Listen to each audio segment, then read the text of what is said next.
I was impatient, very driven, always in a rush to get on with things, very focused. I wanted to try something that I had a real belief in, and I wanted to do something inspiring. I started off in pharmaceuticals, and what I learned in the pharmaceutical sector was what big business was like in the 90s. I loved it, but there was only so far I could go. I'd left school, I hadn't gone to university, I'd rushed into it, I'd learned a lot of things. You could call it drive, you could call it competitive nature. Home and work life, it's very similar. My dad was always saying, why are you always in such a rush? It's like, why aren't you? As your roles have changed and your responsibilities increased, how has that affected that awareness of how different people types make good collective teams? There have been some bumps in the road, as you can imagine, but it's reinforced my belief in diversity of profiles and worldviews. Can you give me an introduction to Swarco? Swarco Group, long established global transport infrastructure entity, €1 billion turnover, 5,000 to 6,000 employees globally operating in 80 odd countries. We are the EV infrastructure part of that business, specifically in the UK market. Our vision is to be the leading EV infrastructure operator in the UK. One of the things that frustrates me is what we end up talking about in this space is range anxiety and the things that I think we've gone beyond, and what feels like pure hostility from the media. I think that is exactly what we should all be talking about. What does drive the hostility from the media in this space? It could be pure cynicism around the motivations of organisations like ourselves. But on the other hand, is it a reluctance to change? It kind of feels like the kind of toxic media coverage around the tobacco sector. And it's understanding why we as a sector attract as much hostility as we do, because I find it really surprising. What questions do you think the public should be asking that might reorient the discussion in a more optimistic light?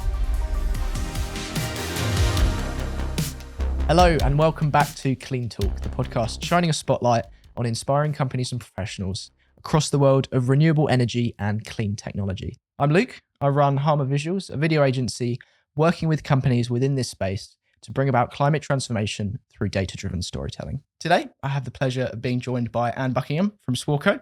So we're going to be chatting about the EV space, charging solutions, and everything in that realm. And thanks so much for joining me on the show. Hey, thank you very much. Really excited to go. And tell me what led you into a career in the renewable space and specifically around the world of transport and EVs. I think like lots of people, when I first started my career, I just wasn't sure where I was going to start or what I was going to do.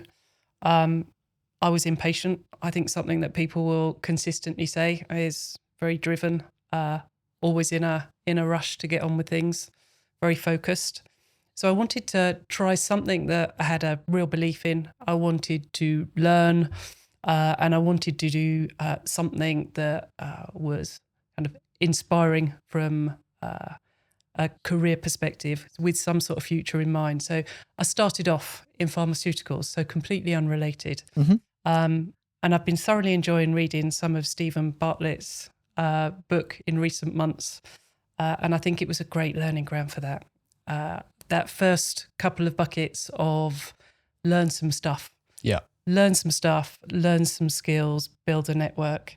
And what I learned in the pharmaceutical sector was what big business was like. So what big business was like in the 90s. And I spent a decade or so in that space and I loved it. And I worked with some great people. But there was only so far I could go. I'd left school, I hadn't gone to university, I'd rushed into it, I'd learned a lot of things. Yeah. So then I was lucky enough with 2 or 3 colleagues from that pharmaceutical sector to leave and join them in their new venture to set up their own business, selling sales, coaching, training services back into big pharmaceuticals. Interesting. Okay. And spent another decade or so doing that. So I'd had big business experience, Yeah. small business experience. So I'd filled up those first couple of buckets. And I got to the point where, what next? We'd got on the repeat cycle of projects and work. Yeah. I'd made the connections. I'd got some great working relationships. Just felt like I wasn't sure what I was continuing to learn. So I looked sideways at where my husband was working at that time. He's an engineer and he was working in the renewables sector. I've had a good look at some of your podcasts, been some fascinating ones from the profile of an engineer, and having been married to one for the last 27 years, it's a very familiar profile. So moved over into working for one of the big utilities, and I was lucky enough to go over as a strategic director, given the job of have a look around the EV sector and see which part of that sector would apply to what utilities do. So asset ownership, energy supply, renewables, electrical engineering, civils works, telecoms, those types of things. So I spent a good couple of years doing that next bucket of activity, which was networking. And that was hugely beneficial for me in terms of understanding what to do next. Yeah. And from there, I think that, again, a bit like the big pharma, you move into a big utility and there are the things that are great. You learn about the process and the regulation and the proposition. But sometimes it's like wading through treacle. The pace of it can be a little bit slower. And so, again, took time to look around the EV sector from all of those different perspectives. And that's where I find myself today, working with an organisation like Swarco. What led you to have such you referred to it as impatience, I think, but I guess on the flip side, you could just say ambition. Like, what stirred that up? Was that something that was present in your teenage life, moving into career, or is it something that began to be more informed as you looked in the job market? I think that ties really closely into my belief around how our business works. I think it's about profiles. I think, when I started my career in the 90s, it was Myers-Briggs and Belbin team roles. It evolved into the colour profiles of people. And today that more evolved 16 personalities type of piece. I think fundamentally I am a red profile driven individual, and that's always my preferred style. So I think that you could call it drive, you could call it competitive nature. I think home and work life, it's very similar.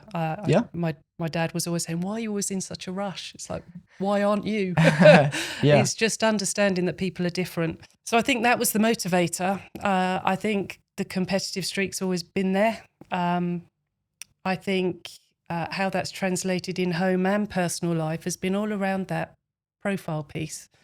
We joked about the engineering profile, but in the Buckingham family household, there's me, kind of red, yellow, really driven, quite extrovert, get all my energy from talking to other people.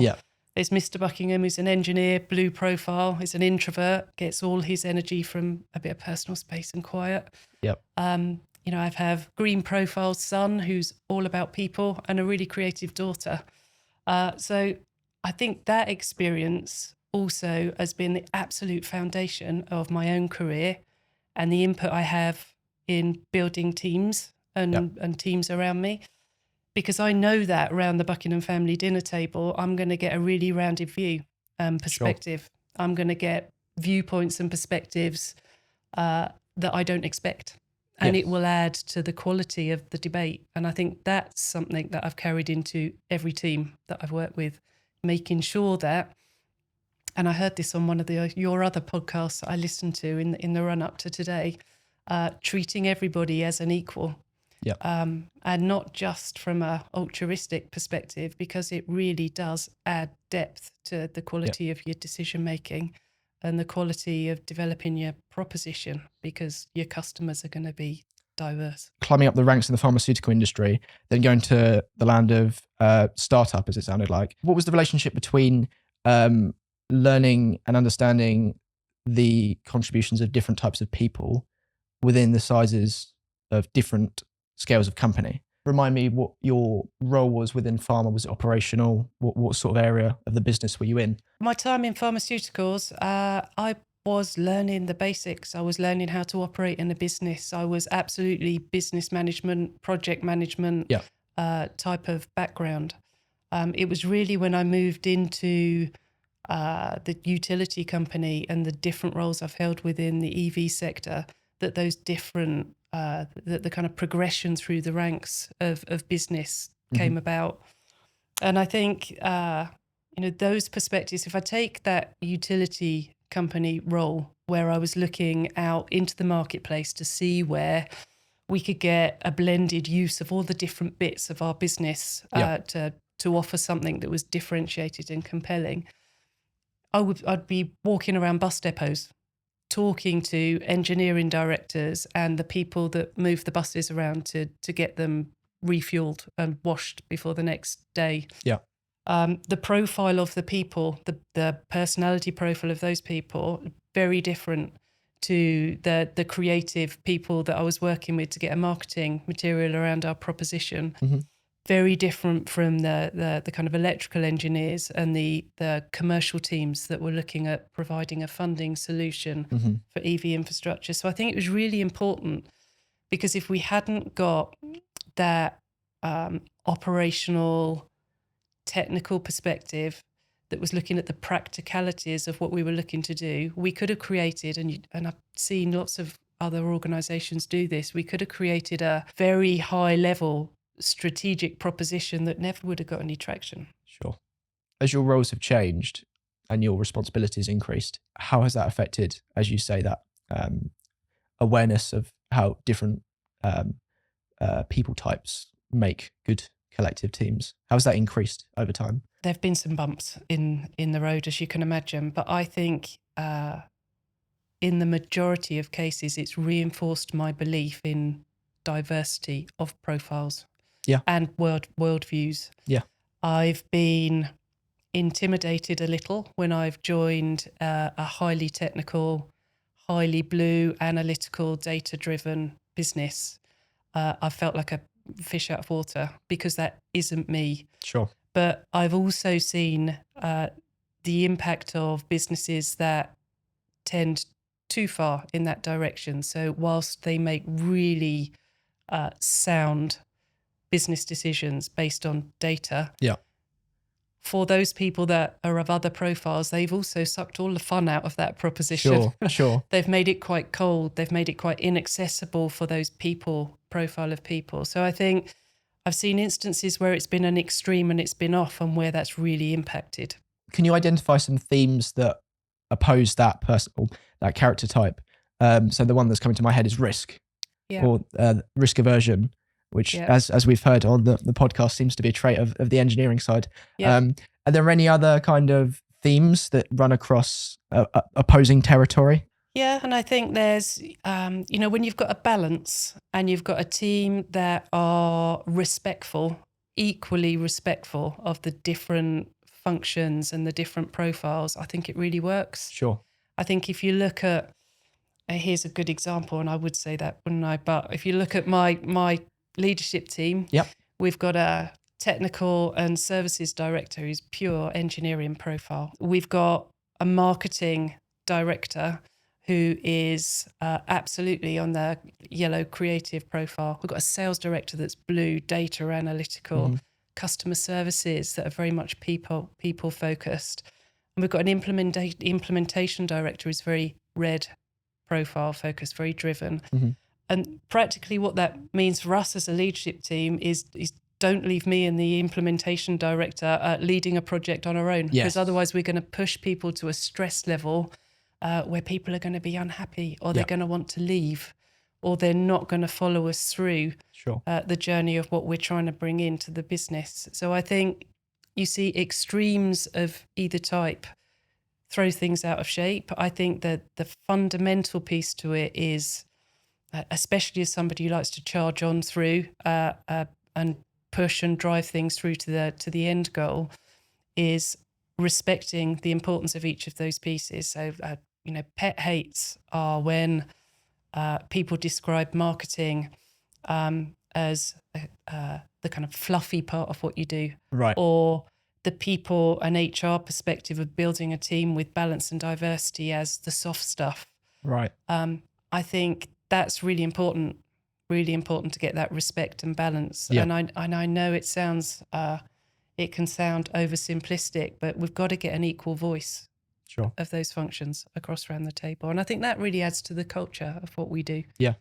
And it makes it scalable. I mean, otherwise you just wait for the person who pushes on at the top. As we sort of introspect on you and your career development, summarize sort of personal reflection on the person that you've become and the developments within your career. What would be your sort of top takeaways? Having time to do a number of different roles in different size and scale of entity has been a huge benefit. That ability to work in a big organization, to then work in small organizations, to get out and move in slow moving established markets and then disruptive markets like the EV sector. Yeah. I think the ability to look around and see what makes me happy and what I find challenging, where I think I add value, I think that's been really important. I think the kind of fundamental piece across all is being helped and supported by people and relationships Yep. that I've built throughout the way. I think there have been some key people that have kind of boosted my confidence. I can be a bit of a perfectionist. I think I've managed to kind of ease off a little on that in later years, but certainly at the beginning, I think that was something that was holding me back. And I think people that I trust to give honest feedback and to also help me have the opportunity I've been able to step up. Drivenness often comes hand in hand with, as you say, perfectionism as well, and also having quite specific ideas or goals. Yeah. So how, you got that reflection of, I've tasted a lot of different environments, and that's given me a lot more of a holistic perspective on the opportunities that I have and the skills that I have. How have you made sure that you've kept that as a kind of tenet, if you will, while the kind of effect of drivenness can sometimes be that you get overly caught up on one thing? I'm not sure I always succeed at that. I think that understanding the importance of structuring the right team around you that will challenge you and that you respect to bring the other perspectives. I don't think there's a single person on our leadership team that would feel uncomfortable about challenging and asking to pause and stop and consider. And I think making sure that you've got a respect for those people, because otherwise you won't listen to them and you will charge on down a path. But I think it is all about building a really capable team around you. And that's a challenge in this market at the moment, because it is agile and it is exciting. And there are new market entrants and there's always a new widget or a new proposition, and it's really competitive. So I think that's another facet that brings some excitement, actually, because you sometimes have to change the players and really important players. Yeah. That brings us in really nicely to recruitment and HR. Yeah. One of the things that was keen, we've both been keen to talk about, was the relationship between headhunting and recruitment, particularly in the renewable sector, people being poached, if you will. What's the scene like when it comes to headhunting and recruitment? And what's, as someone, as an MD, what's your experience been of that dynamic? From somebody who is looking to scale up, grow our business, and we are constantly recruiting. So to put it in context, whilst Swarco have kind of 5,000 employees globally, 13 years ago, Swarco Smart Charging had 2 plus shared services. And today we've got about 180 plus shared services, and we continue to grow. So we're constantly trying to attract teams to do the next part of our growth, and we're trying to keep those people with us. Headhunting in this space is a really tough challenge. New market entrants, what's the quickest 2 ways you can get to establish your new business? You can either acquire another business or you could headhunt the people from within it. And we are exposed to that week in, week out. And we are part of a really agile, from my perspective, business. But we are part of a larger corporation. So we don't compete with some of the new startups in terms of what they offer and where they're at in terms of the kind of disruptive phase of their own growth. So it's painful, look, to be honest, at times. Having said that, though, we need to put our money where our mouth is. Some roles are different, but the majority of roles, the business is changing so much that we can't guarantee that if somebody sits in a role here for 10, 15 years, their role is still going to be the same for the following 10 years. So the commitment is to invest in people, to give them the opportunity to move around and change in the business, but also painfully to wish them well if the time is right for them to move on. And I think, myself included, we've had people leave this business to go and experience working on something else with someone else and return. Interesting. And I think that... What's that statement of? I think that's market stage. the disruptive market stage. I think some people have a repeat cycle where 2 years is enough in one particular role, and you've either got something they can step up or over until, or they look to do that outside. But I think as a business, and we're not exceptional from others on this front, everyone's changing because we have to survive in this market at the moment. Yeah. A reason that you might leave for today might have been completely eradicated in 12 months' time.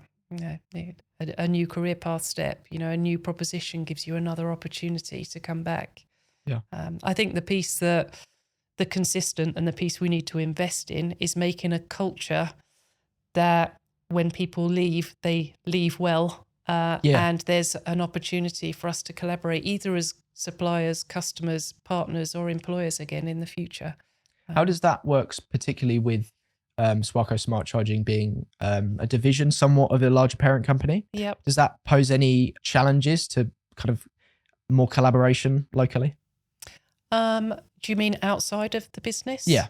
I don't think so. I mean, I think, again, I've worked in lots of different organisations. I think Swarco are very different in the way that they manage the different style between group and country regions and divisions like Swarco Smart Charging within the UK region. So, for example, we do traffic infrastructure, we do parking systems, AMPR controls, those types of systems. They're very different, and we don't have the same structure. They don't enforce the same culture or structure onto each of those entities. So I think they enable us to grow.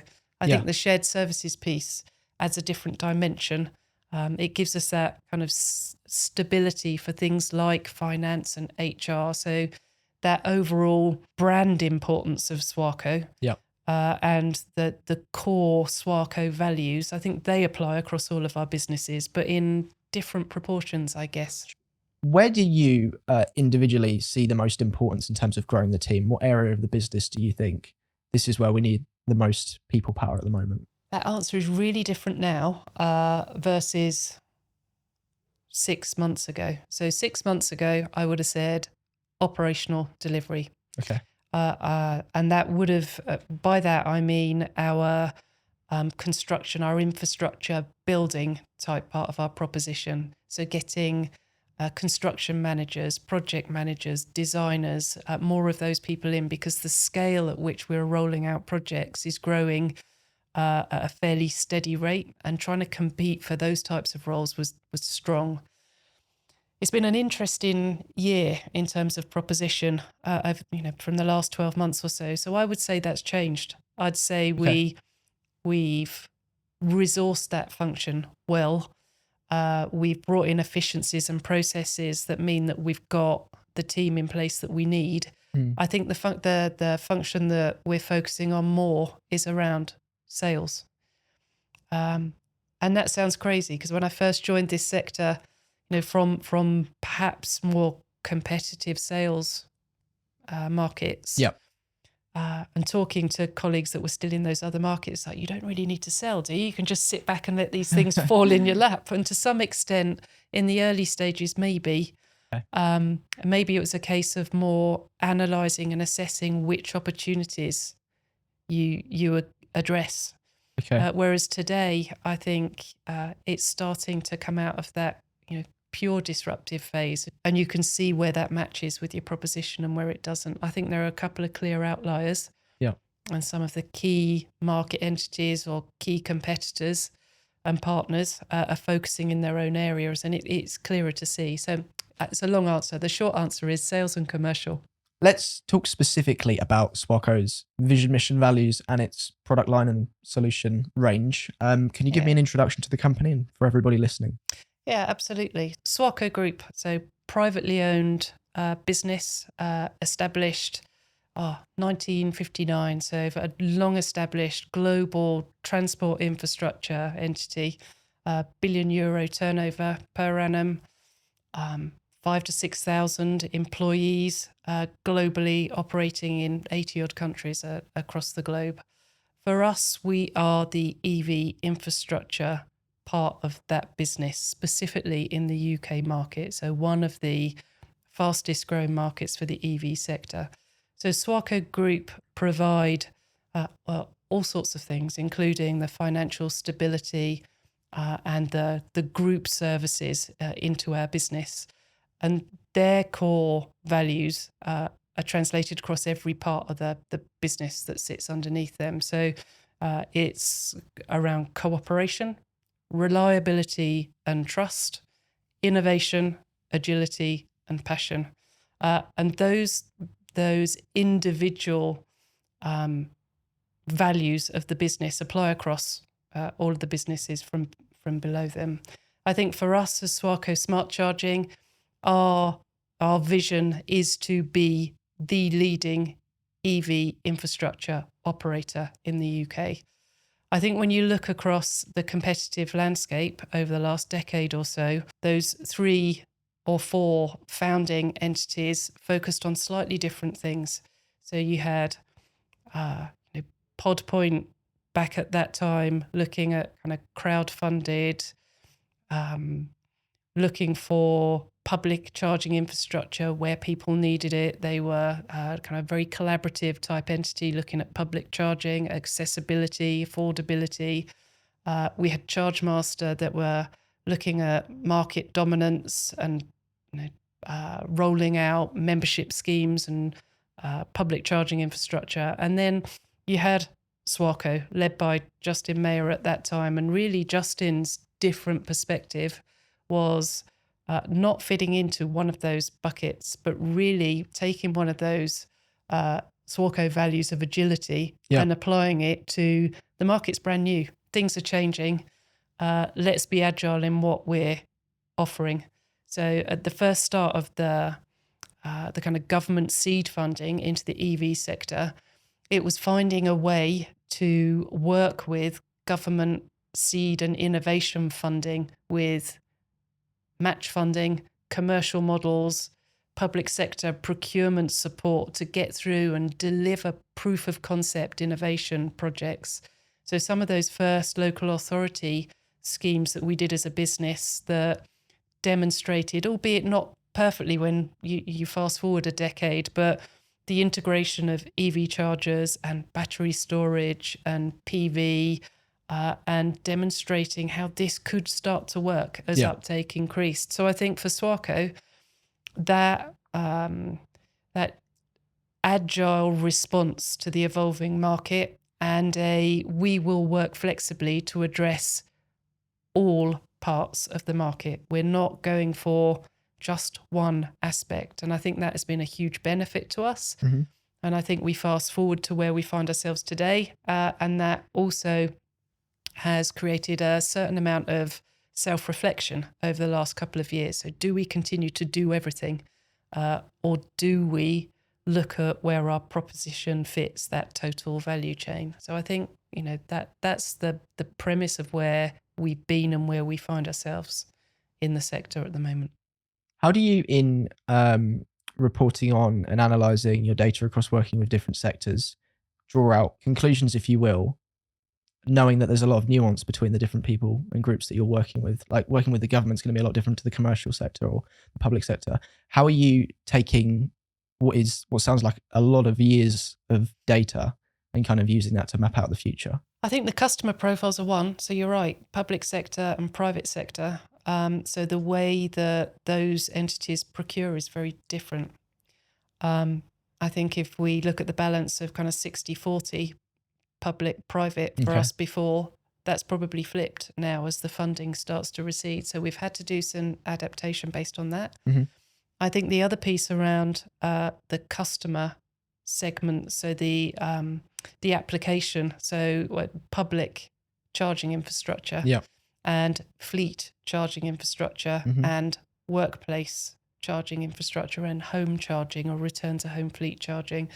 So I think we have to adapt and analyze the data and information across the buyer type, but also the user type.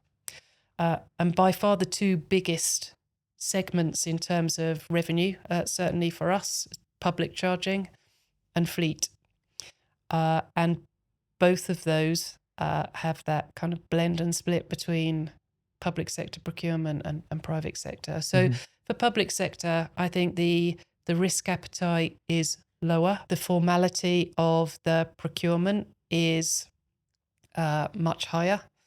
I think you have to demonstrate that whilst innovative, what you're delivering is low risk. It's in the public domain. It's got to be contracted under public procurement terms for multiple years.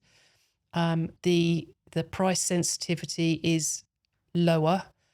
Their general perspective, certainly initially, whilst these were all innovation type projects, was making sure that they weren't at risk through the projects that they were delivering. I think we again, fast forward on a little bit, those private sector entities, so large transport operators, people that operate bus fleets and large heavy goods vehicle fleets. First time round, maybe, they look for that low risk. We've got to see how this works. Sure. And the profile of the people in those businesses, again, often engineers. Yeah. So they're like, right, we'll pay you to do this once, and then we're going to look at the pieces of this. Yeah. Those guys, are less likely to, so slightly less risk averse. They're more commercially focused, so less likely to want to pay aggregators of services. Sure. With stacked margins across the different parts of a turnkey solution. Yeah. And once they understand it, are more likely to want to in-house that. So how do we support those two different customer types? For us, the answer is we're evolving to do that. Okay. Yeah. We do a large proportion of that value chain for EV. So if you think about it from consultancy, so business model, proof of concept, consultancy, through to technical design and infrastructure building, hardware supply, software supply, and then infrastructure operations. So call center, driver support center, service SLAs, service and maintenance teams, and then optimization. So looking at ways of optimizing the energy load management, the energy costs, the efficiency of infrastructure. If you think about those pieces of the value chain, we're present in almost every one of those. I think the people, others have been an aggregator of those. Sure. Others have specialized in one part of those. And I think that is something that we've done to adapt to those different types of customer profile. Swarco, as a long-standing company established quite some time ago, the narrative, and we'll move into sort of public and the discourse on the energy transition in a moment. How ahead of the game, should we say, has Swarco been in terms of pushing for a more sustainable future? 10 years ago, I think we were pushing the boundaries. I think we were still at that phase, and I know I've said it several times before, but we were still at that phase where we would talk about an innovation project and there would be people chuckling about milk floats and the fact that this thing's never going to take off. Right. And I think at that stage, to commit the business structure and the resource to build the proposition to something that was going to come, but how quickly, it wasn't sure. I think at those days we were absolutely pushing the boundaries. I think we talked about it a little bit earlier, is over the last couple of years, we've seen some fantastic innovators coming into the market space. And it's understanding where we partner with innovators, and where we compete with innovators, and where we think that that's something we should bring into our own proposition. And I think there have been times when we've paused and watched, and I would say there's a couple of key areas. So funding, we've seen competitors come into this marketplace, and their key value chain part is funding and financing. Yeah. And that took us a little bit of time to review and consider. Okay. And again, to not have one size fits all, we have a couple of parts of our proposition to deliver that. So I think initially we were absolutely pushing the boundaries of innovation across the entire sector. Yeah. I think we would, back to that agility piece, we would sensibly, not with ridiculous commercial risk, but we would sensibly try and build together either a consortium or deliver ourselves something innovative. Yeah. Inevitably, as the market has grown, we can't do everything. Sure. So there is some really exciting innovation around grid flexibility services and asset values for electrical connections into projects, areas where we need to partner, but perhaps not lead. You said there have been times when you sort of sat back and watched. How's that dynamic been, say, with EV manufacturers and others in that sort of realm? One of the lucky things about being an early market player is the fairly friendly, collaborative network of people and the relationship. So those two individuals that started our business 13 years ago, one of them was a technical manager. Mm-hmm. And so relationships with the vehicle OEMs who were finding their feet. Yeah. Is this going to work with charging infrastructure from charger OEMs who were finding their feet? It was far more collaborative. There was a lot more unknowns. I think, it's starting to change. I think the arrival with Elon Musk and Tesla, that was certain shockwave to everybody. Obviously in the car space, we've still got not got a clear path on the kind of bus space. Is that because there's more of a push for green hydrogen solutions in that area? Yeah, there's a lot of discussion around green hydrogen solutions for HGVs and bus. I think that will cause some inevitable reticence to go full throttle at electric solutions initially. Okay. Having said that, for bus, there are some fantastic fully electric bus solutions. Same goes for HGVs. I think it's an ongoing debate, however, around which will out. And if hydrogen's going to have a significant part to play, it will be in that segment as time evolves. And I think that's an important part of, most green tech, but certainly EV is, we're not saying that the technology is where it needs to be. And it's not perfect, but it is an evolving and innovating technology. Yeah. And I think on the kind of passenger vehicles, small commercial vehicles, I think the rate of change and innovation is faster for some of those reasons, that uncertainty. There's some great entities that are looking at hydrogen for HGV, but it's really early days. Yeah. And the infrastructure, as you know, I'm sure, isn't there. Reverse back to 10 years or so ago from a car perspective. Sure. That's quite an expensive investment of infrastructure to build it, and they will come, but they might not, because we might have an electric solution. So complications, I think, but a really exciting area for innovation and some fantastic organisations that are looking and specialising in that space. How does it vary between the UK and Europe? From my limited understanding, Europe seems to be a lot more, at least in the public sector, on the forefront of cleaner transport solutions. Is that correct? For me, I hold my hands up, almost exclusively UK market experience. I think my contact with some of those European entities are through our OEMs, seeing what they do in the different markets. I know that some of our partners, competitors in the Nordics, for example, are really forward-looking market because of their own energy situation and availability. It makes sense in that market. Their legislation's driven them to push their market forward ahead of ours. So it's not an area that I have a huge amount of expertise in terms of global. I think certainly the profile of what we do in the UK is slightly different. It's slightly different because of the structure of our energy supply connections. Sure. It's slightly different because of our some key decisions. We've decided to make contactless payment a required function of our public charging infrastructure, not something that they've pushed for across Europe. So I think there are some market nuances technically. Yeah. So yeah, it'll be interesting. I think for us as a group,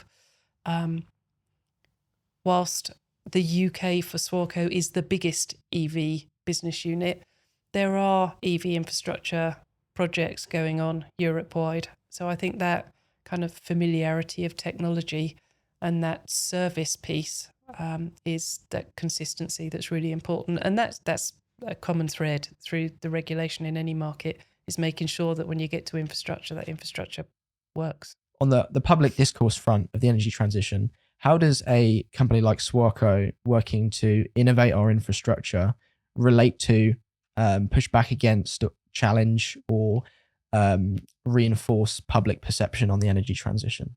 I think you and I have talked about before, what should we be talking about in this space? And one of the things that frustrates me is what we end up talking about in this space is just a repeat discussion on myth busting, range anxiety, and the things that I think we've gone beyond. I think this energy transition and the stabilization of the networks and what feels like pure hostility from the media for the sector, I think that is exactly what we should all be talking about. What does drive the hostility from the media in this space? It feels as though on the one hand, it could be pure cynicism around the motivations of organisations like ourselves. Yeah. But on the other hand, is it a reluctance to change from internal combustion vehicles that they've been familiar with and they're committed to? It kind of feels like the kind of toxic media coverage around sectors like the tobacco sector, and the kind of the guns and ammunition type of sector. It's a tough challenge, but I think we should have it. There's a place for lots of different components in this transition phase, and it's understanding quite why we as a sector attract as much hostility as we do, because I find it really surprising. Yeah. I mean, who wouldn't want to reduce emissions? Anyone with a family, anybody who walks through a town centre, why wouldn't you? Anybody who likes to run, who runs alongside a road and breathes in all of those emissions, why wouldn't you be interested in supporting this? So yeah, that the debate around it is fascinating but surprising. Yeah, I find this fascinating because as Pharma Visual sort of repositions for the renewables sector, one of my goals and interests is in kind of reshaping that public narrative particularly. What questions do you think the public should be asking themselves and be asking that might reorient the discussion in a more optimistic light? Going back to my red profile, we've got the goal at the end, we've got to get to it. I think we should, I think they should focus their questions on, we can see the current situation with climate goals. If we genuinely believe in net zero, Sure. Then rather than fighting all the individual components, however imperfect they might be today, just pause and jump ahead to the goal that we need to achieve and start being part of the discussion on how we get there. So rather than trying to chop off every proposition at the knees, it's understanding what we can all do and what could be done to improve those to get us to that net zero perspective. And I'm sure you have it across all of the clean tech companies that you're talking to, but I think some of that cynicism and suspicion, if we could park that and have everybody not bought into the individual propositions, they're all up for debate and so they should be. But if we agree that we have to get to that net zero bit, then okay, the public discourse should be. So how? Yeah. Yeah. What's your perspective? What could we do to improve? What could we do that's completely different? If not us, what should people look to invest in creating to get us there? It's that we have to get there. There is no choice. Let's stop the meandering. We should try and focus their attention on talking about solutions rather than spiraling on whose fault the current imperfect solutions are. The theme of a lot of this is disruption, and disruption is messy. Yeah. but that's just part of the process. On an encouraging and more sort of positive note, what to address the people out there looking at the renewables sector as a potential for their next career move, why should they be excited about the renewables sector? Why should people be interested? I don't think there's a better sector to get involved in at the moment. I think there is technical innovation. I think there is commercial innovation. I think there are partnerships. I think there are startups. I think there are, as we've discussed, there are solutions that need to be identified that don't exist today. So whether you're an engineer that's interested in product development or a marketeer that's looking to engage the consumers, business or general public consumers in the conversation, or whether it's commercial modelling, an economic perspective that's looking to try and find a way to make this the technology in our sector accessible financially, there's a space. And I think because we're still seeing lots of new market entrants and innovation, there's an opportunity to get in there with a significant contribution right at the first step of your career. Back to that, go in and learn and then build a network. And then you've got an opportunity, if that's your driver, to do something entrepreneurial and fill the gap. So I think it's a really exciting space to be. What are some common misconceptions that you think people have about the renewables sector when looking for a job in it? We're working hard to combat some of the ones that we suspect. So I think there is a suspicion that it is primarily technical, that there is a requirement for engineering or technical qualifications required to get involved. We work really hard to try and communicate that that's not the case in our recruitment comms and in the teams that reach out and network and our talent acquisition teams focus on. I think it's an absolute misconception because I think we need that diversity in the business. So I think people perhaps look on the outside in and think that it's overtly technical. I think that perhaps another misconception is that it is purely driven by innovators and youth. I think something that we've got in our business is a lot of young people in our teams, and that's really important.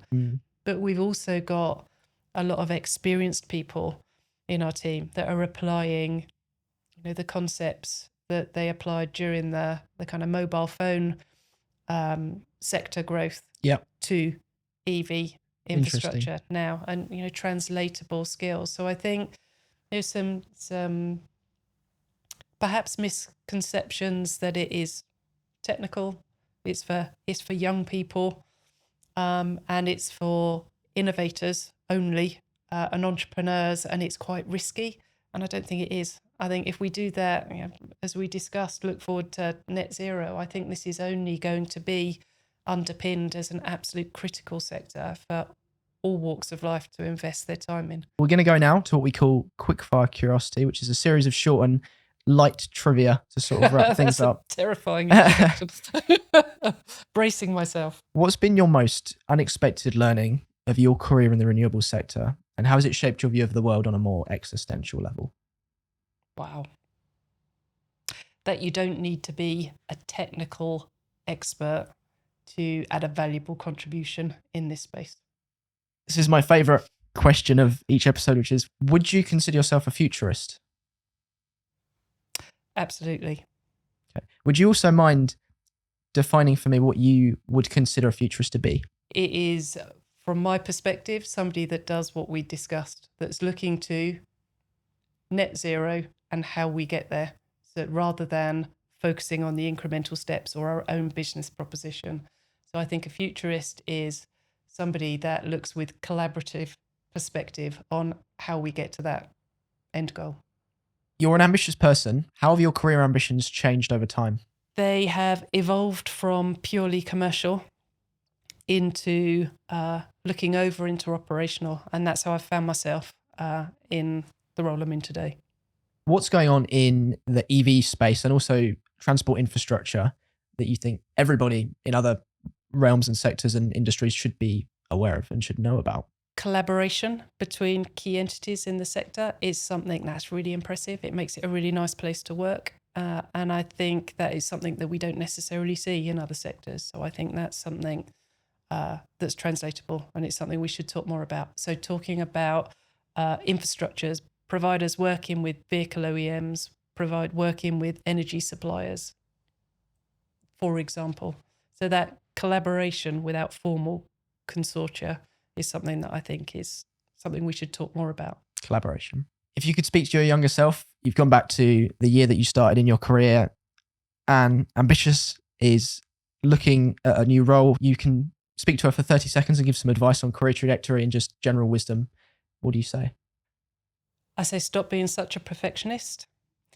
Say princess syndrome is an absolute thing. You can't just keep your head down and work incredibly hard and wait for somebody else to spot you and lift you up into your next role. So have the confidence to speak up, have the confidence that you've got something valuable to add, and don't wait for other people to recognise that you're ready for the next step. For those looking for a career in the renewable sector, they might have an idea of what they want to do, but not be completely pinned down. I'm a kind of proponent for the idea that asking yourself relevant questions is the foundation to discovering opportunities. And so what questions would you encourage people seeking jobs in this space and opportunities for entrepreneurship to ask themselves? Oh, that's a tough question. The first most important one is, do you believe in the importance of roles in this sector? And if the answer is yes, what do you think your core superpower is?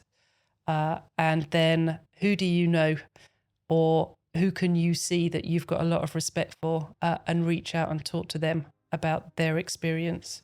And I think that gives you the head start as to where you should take your first steps. And thank you so much for joining us on CleanTalk today. It's been a pleasure. I'm really keen to get more perspectives on the EV space. As we've explored offshore wind, and I'd like to go more into that. But EV is something that I find particularly fascinating. So discover more opportunities in that. Thanks so much for your time. Thank you everybody for listening in again to CleanTalk. We will see you very shortly in the next episode. And make sure to like and subscribe wherever you're currently getting your podcasts from. Bye for now.